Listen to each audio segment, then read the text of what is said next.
Histoire. La vie d'Amadou Toumani Touré, une légende malienne. Il était connu sous le surnom affectueux de soldat de la démocratie. Amadou Toumani Touré, ou ATT, n'était pas simplement un président. Il était un symbole d'unité, de paix et de résilience pour le Mali. Aujourd'hui, je vous raconte son histoire, celle d'un homme qui a marqué l'histoire de son pays. Les débuts modestes. ATT est né le 4 novembre 1948 à Mopti, une région bordant le fleuve Niger. Il grandit dans une famille modeste, entourée par les valeurs de solidarité et de travail. Très jeune, il rêvait de servir son pays. Son chemin mène à l'armée, un monde où il brille par sa discipline et son courage. Une histoire raconte qu'enfant, il aidait les pêcheurs de Mopti à tirer leurs filets. Un jour, il leur aurait dit: quand je serai grand, je protégerai notre fleuve et notre peuple. Le héros de la transition démocratique. En 1991, ATT devient une figure incontournable de l'histoire malienne. Alors colonel de l'armée, il dirige un coup d'état contre le régime autoritaire de Moussa Traoré. Mais ATT ne cherche pas le pouvoir pour lui-même. Au lieu de cela, il organise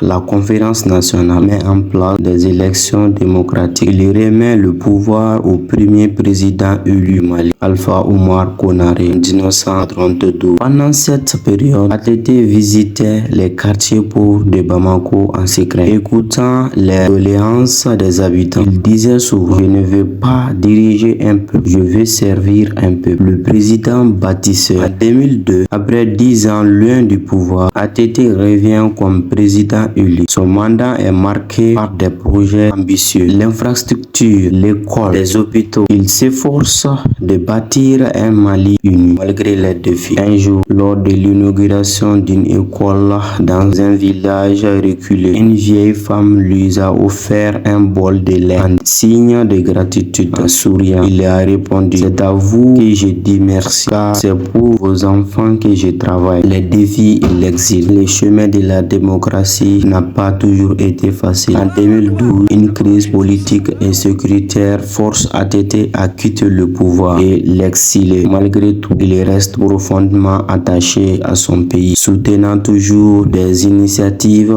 pour la paix depuis l'étranger. En exil, ATT continuait à recevoir des lettres des jeunes Maliens. Un jour, il y a confié à un proche: si je veux pas être avec eux, je veux au moins qu'ils sachent que je pense à eux chaque jour. Un héritage immortel. ATT est rentré au Mali en 2020, accueilli avec une immense ferveur populaire. Mais cette légende malienne nous a quittés la même année, le 10 novembre 2020. Son héritage lui demeure vivant. ATT a montré que la politique pourrait être un acte de service, un acte d'amour pour son peuple. Et même dans la mort, son esprit continue d'inspirer des générations entières. L'histoire d'Amadou Toumani Touré est celle d'un homme qui a mis son peuple avant lui-même. Et toi, que retiens-tu de son parcours? Partage ton avis en commentaire et n'oublie pas de t'abonner pour d'autres histoires inspirantes. Allez, tchuss Peter.